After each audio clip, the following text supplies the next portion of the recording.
Right గా 686 లో details చూస్తే వివేకా కేసులో సాక్షులు వరుసగా మరణిస్తున్న సందర్భంగా తనకు మరింత భద్రత పెంచాలని కోరుతూ ఈ కేసులో అప్రూవర్ గా ఉన్న దస్తగిరి పోలీస్ శాఖకు విజ్ఞప్తి చేశారు. ఈ మేరకు కడప ఎస్పీ కార్యాలయానికి వచ్చి భద్రత కల్పించాలని వినతి పత్రం అందజేశారు. ఎస్పీ అందుబాటులో లేని కారణంగా కార్యాలయంలో విజ్ఞాపన పత్రం అందజేశారు. ఇక గతంలో +2 భద్రత ఉండేదని దాన్ని తగ్గించారని దస్తగిరి చెప్పారు. ఇక ఇప్పుడు మరింత భద్రత పెంచాలని కోరారు. ఇక వివేకా కేసు అంశం అసెంబ్లీలో కూడా చర్చ జరిగిందని, సాక్షుల వరుస మరణాలు జరుగుతున్న తరుణంలో తనకు వైఎస్ఆర్సీపీ నేతల నుంచి ప్రాణహాని ఉందని విన్నవించారు.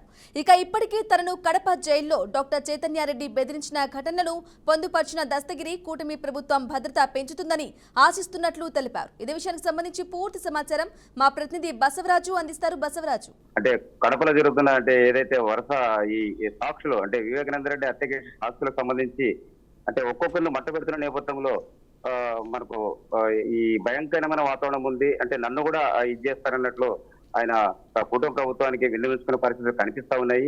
మరి ఈ క్రమంలో కూటమి ప్రభుత్వం అంటే ఏ రకంగా ఆయనకు భరోసా పెంచుతుంది, లేదా అతని సాక్షిని కాపాడేందుకు అంటే కూటమి ప్రభుత్వం జగన్ చేస్తున్న వ్యవహారాలపైన లేకపోతే వాళ్ళ అనుచరులు చేస్తున్న ఆగడాలపైన అయితే చాలా సీరియస్ గా స్పందించిన పరిస్థితులు కనిపిస్తున్నాయని సాక్షాత్తు ముఖ్యమంత్రి అసెంబ్లీలో సాక్షిగా చెప్తున్న పరిస్థితులు ఉన్నాయి.